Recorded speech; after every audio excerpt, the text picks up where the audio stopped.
Hi everyone, welcome again to another episode of Tech Pips Diaspora. Today my guest is Norma. She's an embedded systems engineer and I'm gonna hand it over to Norma to briefly introduce herself. Hi Norma, how are you doing? Hi, my name is Norma. I'm an embedded systems engineer. I've been doing this for 2 years now. Actually, it was 2 years, 3 days ago. Embedded systems is really a thing that I'm really passionate about, so I'm excited that I have this opportunity. Nice. Yeah, I have a big idea of what embedded systems engineering is. And I think maybe similar for other people. What exactly is embedded systems engineering?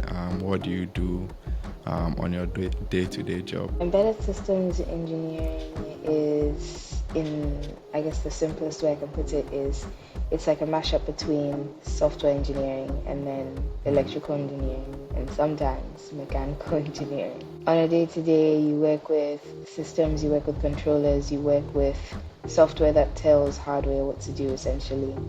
So embedded systems exist in most systems that are smart or most systems that are able to do multiple tasks that are still related to the same thing, like a washing machine. Yes, it tells you how long it's been going. Yes, it tells you how much water is in the washing machine and everything. But all these individual tasks come together so that you can have something washed and possibly dried as well. So it's a focus between designing how this system or this machine should be able to accomplish whatever task, and then what software that machine is going to relate to be able to understand what you want it to do. That's why it's a mash between. Yeah, sounds really complicated. I mean, it sounds like it touches different fields. So you need to write first design what the system is gonna look like. I'm sure like there might be some 3D modeling in there or like circuit designs in there. And then probably you also need to write some code on how the different components interact. And then is there some hardware also involved? Do you have to also actually build the hardware components and test this out? It sounds interesting, but at the same time it sounds also very, very complex. With embedded systems, it's great to have the idea or knowledge of what 3D design is. It's great to have an idea of electrical wiring stuff. It's great to have an idea of building hardware. However, how that looks to you as an embedded systems engineer depends on where you're working, depends on the company you're working with, and it also depends on your role in that company. Currently, in the company that I'm working at, we have groups of people who come up with the idea for how this machine should operate. And then we have systems engineers who work with mechanical engineers to decide, okay, this is the 3D model, this is how we want it to physically look and how we want it to physically move. Systems engineers would also interact with electrical teams to decide, okay, well, we're going to have harnessing this way, this is how our various sensors are going to behave, and this is the feedback we need to be able to work on code. And then systems engineers would interact with the software engineers, which is where I would come in. That's my current role. So I work as an embedded systems engineer. I work mostly on the software that would interact with all of these three areas of the system. And then I also get the opportunity to go out and actually test it out on machines. So you mentioned like in your current company there are different roles, and I'm curious like what's the organizational structure or like team structure for your role typically is. Can you give me like a glimpse of what someone should expect or what they would expect like when they go into their first role as an embedded systems engineer in a company like yours? I think you should definitely expect to do some kind of programming, and you should definitely expect to encounter concepts in embedded systems like concurrency, understanding how the general system works, which you shouldn't necessarily know how it works immediately because it's not your design, but you can interact with people, you can interact with documents and read and understand how these parts should interact with each other to design your code according to what you have available. So I guess if you're looking for an opportunity to work as an embedded systems engineer, you do need some programming, and it helps to know some circuitry. It also helps to know a bit of like mechanical design, not in depth, but having an idea of both of those makes it easier to work on embedded systems. With the programming, are there like specific programming languages that you need to know? Because I remember back in school, like in computer engineering class, we did some kind of like Arduino programming. I imagine like you might use some form of high level programming as well, or is this gonna be like low level programming stuff? What kind of programming languages or programming do you do in this particular role? Programming languages that you can use in this role, it varies again depending on the company you're at. Okay. Some people use C++, some people use C. I'm actually glad you brought up Arduino because that is like a small scale representation of what it's like working as an embedded systems engineer. You write some code or you build some code and then you flash it onto the Arduino and then you get to test it out and see if it behaves the way that you want it to. It's just in embedded systems roles, it becomes a maximized form of that same situation. So while I have like a microcontroller for my Arduino, now I'm just going to have a controller. I'm just going to have a much bigger controller. I'm just going to have much higher voltages coming out. Depending on what kind of controller your company decides to use, that can determine what languages you guys are going to be programming in. Some companies would like to go straight ahead and code in C++ and spend the time building it and then sending it away onto the controller and testing it out. Some people would also like to use something I guess a lot of people have become familiar with recently is MATLAB. MathWorks, MATLAB, Simulink. It has the ability also to compile code for you when you have made your Simulink structures, and then you would have C code that you can actually flash to a controller and then get stuff tested. I think it has support for Arduino as well. So it really depends, but if you are able to pick a standard programming language that is used in embedded, which I would say either C or C++, and then you have a good understanding of how sensors work or how to read parts documents or how to read documents that describe how a sensor works or how a particular feature that you're adding to your machine works. It makes a lot of difference. It helps a lot. But really, if you have good communication skills and then if you have a solid programming language and you're able to read these part documents, I think you're on your way, you're on fast track to get an opportunity in the embedded world. Well, sounds still sounds like a bit of, you need to have a solid background in, and I guess like you need to have some form of like engineering background, Yes. probably electronics engineering, or I don't know what majors you need to have to be able to go into like this role. Like, is there any particular major? And I don't imagine like with this particular field you can just go to a boot camp. I don't even know if they have boot camps for these, but I imagine like you have to have a CS major or something. Like, what majors do you need to know? Actually, I think if I were listing them, I'd probably say, because I did electrical and electronics engineering at Ashesi, I would say that would be like number one, but that's just because I did it.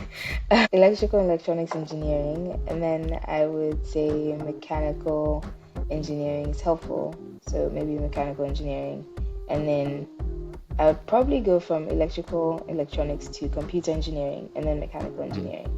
I think computer science is helpful, but it depends on how you were taught or what you got to do in whatever college you go to, because some colleges have made it possible so that if you're doing computer science you can also do some things in the field of electronics. You can get the feel of how to use electronics and stuff like that, but some also focus mainly on like algorithms and data structures and everything computer science is that so interested in, but definitely knowing some software and knowing some electronics is like Mm. central to the idea.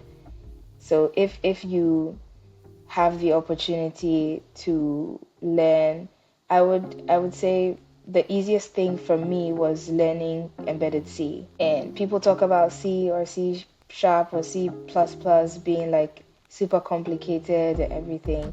I really think you can read a book and do it.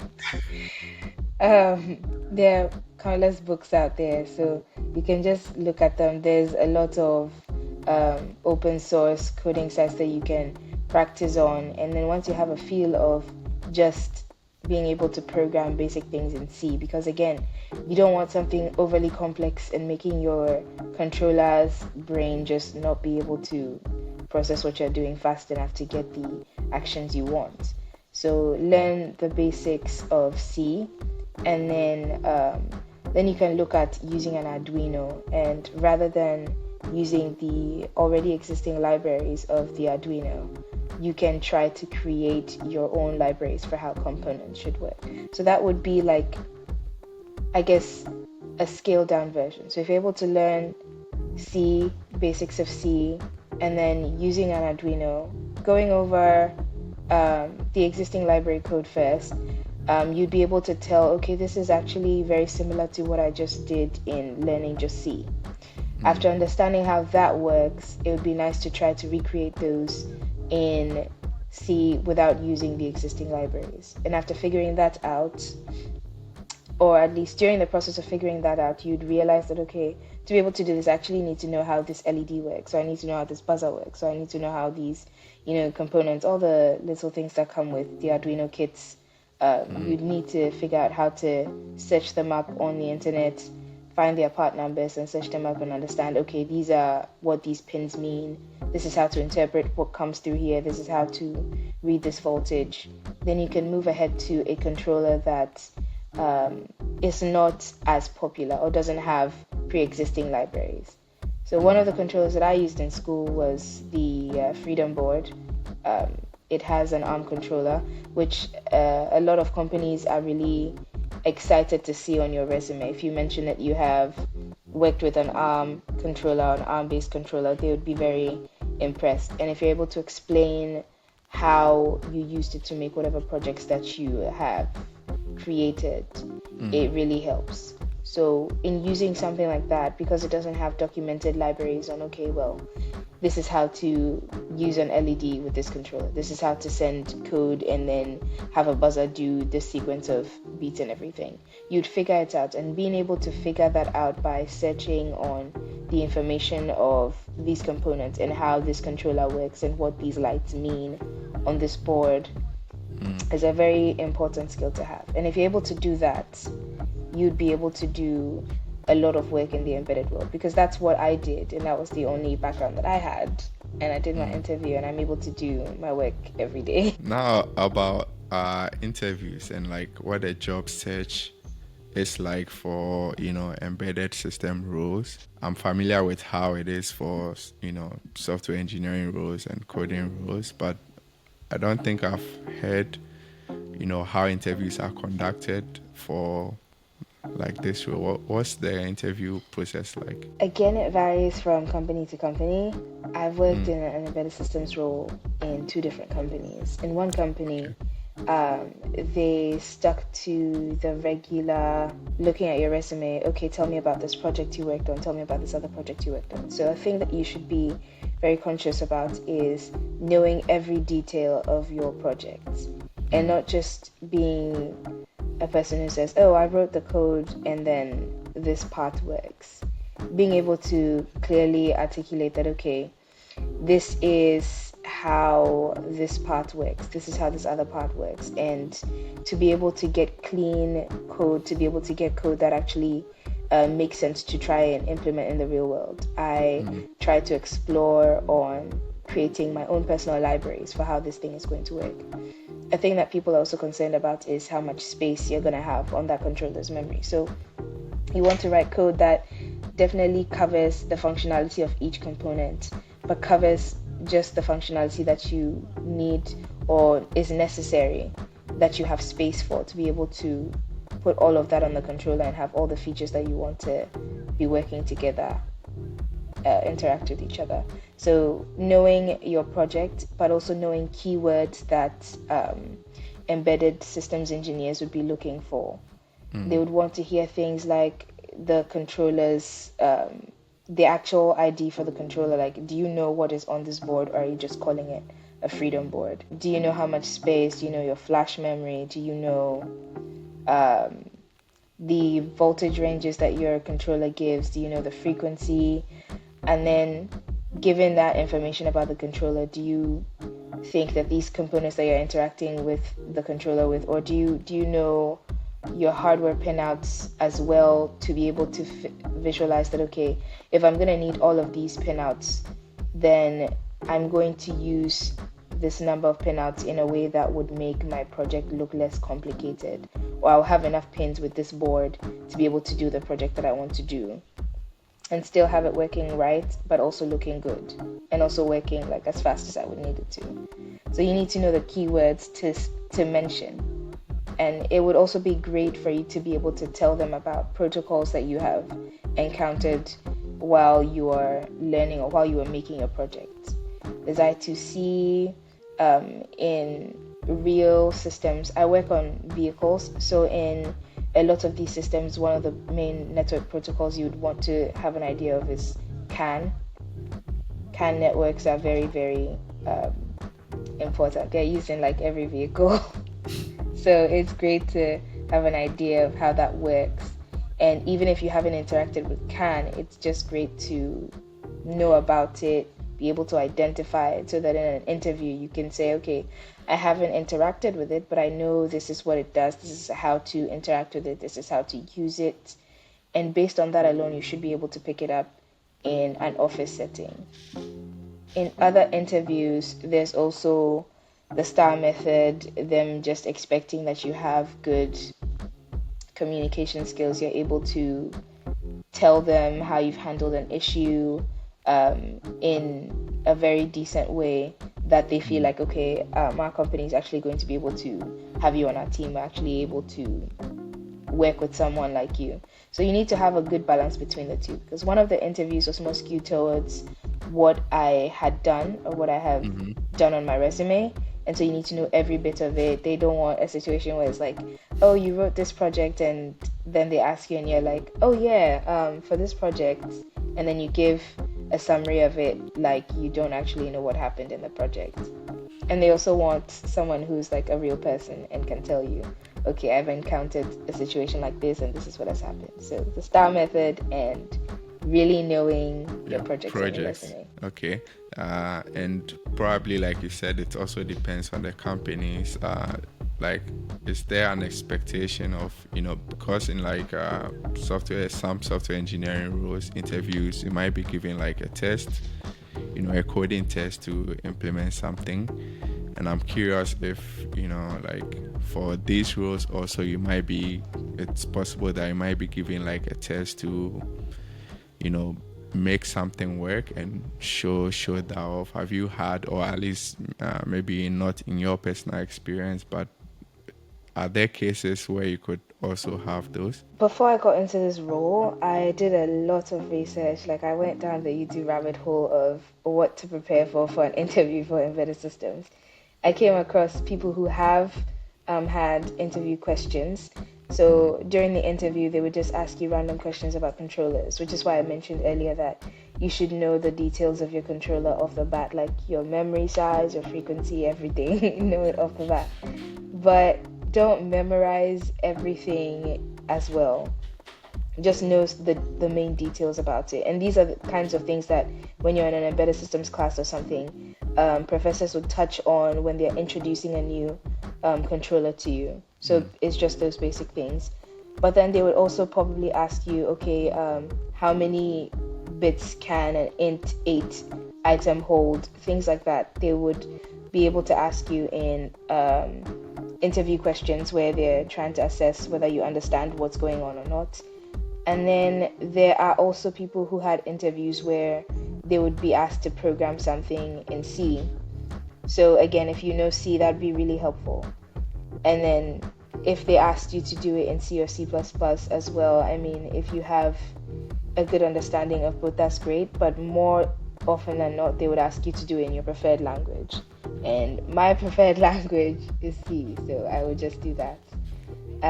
So they can ask you to program something, they can ask you to they would just ask you orally to mention certain things that they expect people to know off the top of their heads, which would all have relation to programming. They would ask you what things like volatile mean and all sorts of questions like that.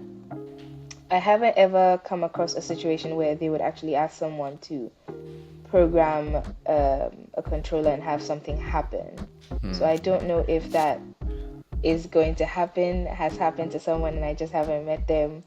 But I imagine that it would be a bit difficult to send over like controllers and everything and expect that a person would program all of that and then show it to you on camera. I think more of them are just software coding exams that you would do.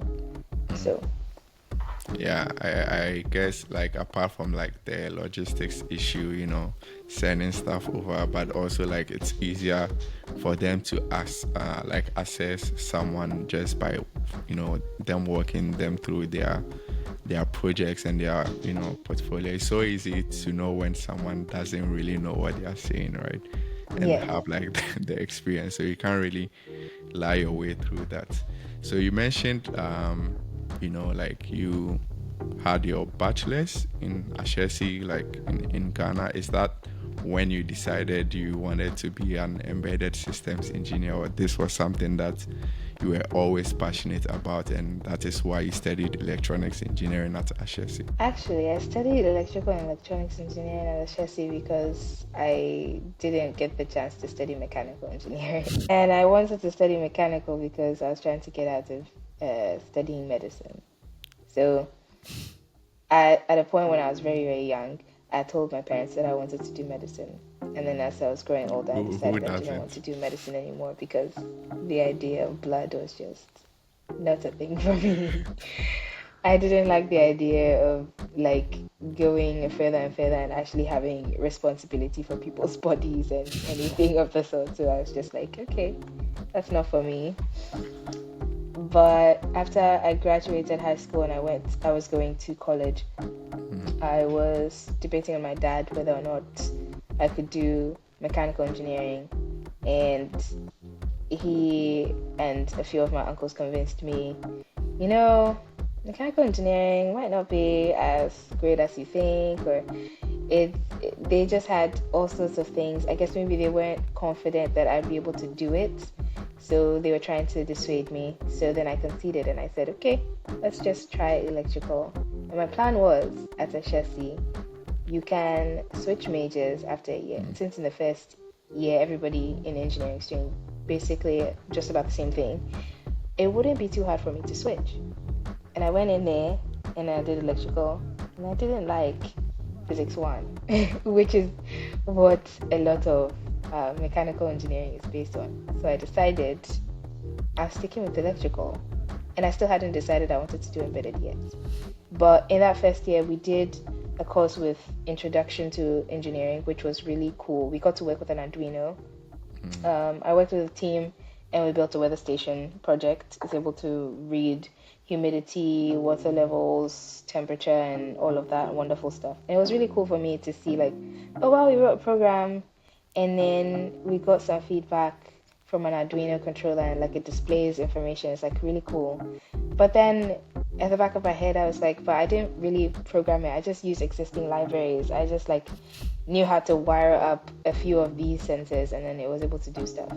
Then moving along in electrical engineering, I came across a programming class. I did programming and I thought it was really awesome. Then I did, the next semester, we did an electronics class and I thought, wow, this is really cool too.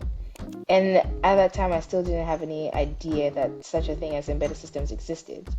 In the third year, I think, in my third year, in our final semester is when we had the opportunity to take the embedded systems class. And I was just mind blown. I was like, this is what I'm going to do with my life. I was telling everybody, this is what I'm going to do, this is what I'm going to do. I started talking to professors, and asking them, okay, so if I want to do this, are there any companies I can go and do internships at? Other places I can go and, like practice this thing that I'm learning? Can I do this as a career? And then the reality hit.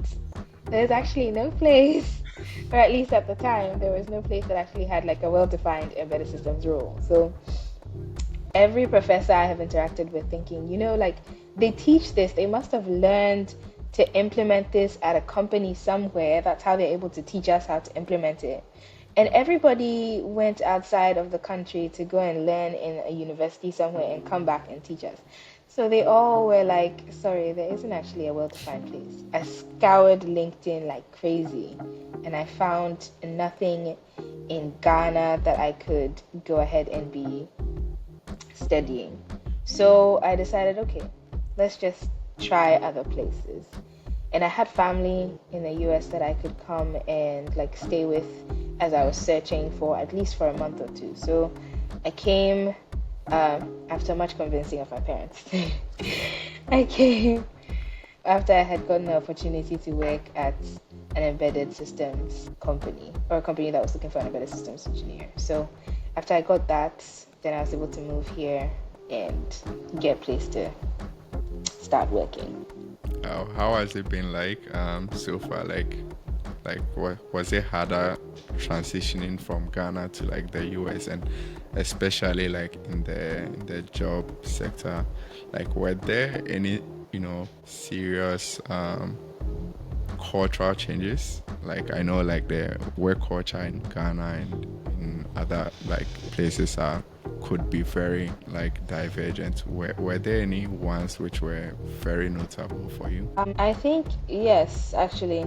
In my first job and my second job, I realized there was a difference between the way that I had worked or had internships in Ghana versus here. So I did have an opportunity to do an internship that exposed me to something close to embedded systems, but that was still at Ashesi though.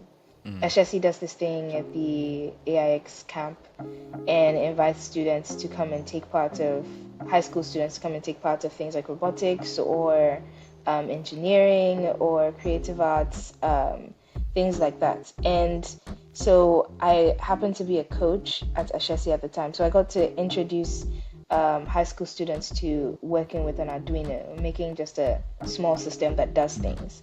So I got the opportunity to do that. And that working culture is kind of, it's very interesting, it's very exciting. It gives you the opportunity to coach people and learn from them. It also gives you the opportunity to learn more about a thing that you already thought you knew. When I first moved here and I started working, it was quite different in that they kind of expect you to know a few things, but then they also expect you to shadow them for a couple of weeks to actually understand it, which I was really grateful for. Being able to shadow people is one of the best ways of integrating with a company, because you learn not only how things are normally done in that field, but you also learn how they're done in relation to that company. So that was really, really exciting, really, really helpful, because then I knew, okay, if I don't know or if I need this, I could definitely talk to this person or this other person.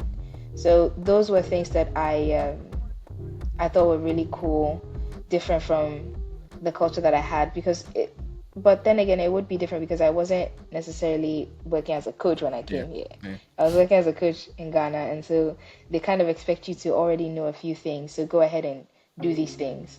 Whereas over here, I was able to shadow people and then learn from them to do my job. So that's just about that.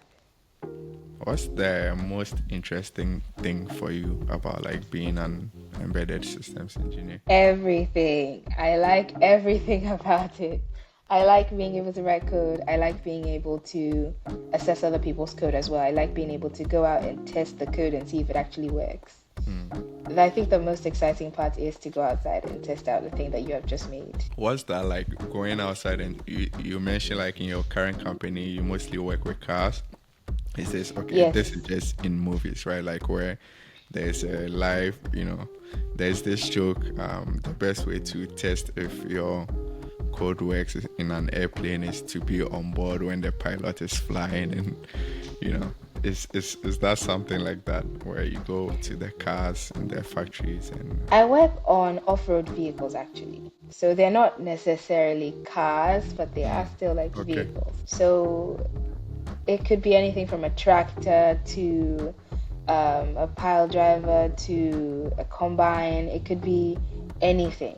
And what I like the most is after you have like a defined project and then you have written code, you can actually drive out to the machine that you are designing for, writing code for, and you can actually like drive it around, test it like physically. You don't hand over the code to somebody and be like, okay, I wrote this and I think it should do this, so please go ahead and test it for me. You're actually able to test it out and diagnose problems if it doesn't work out.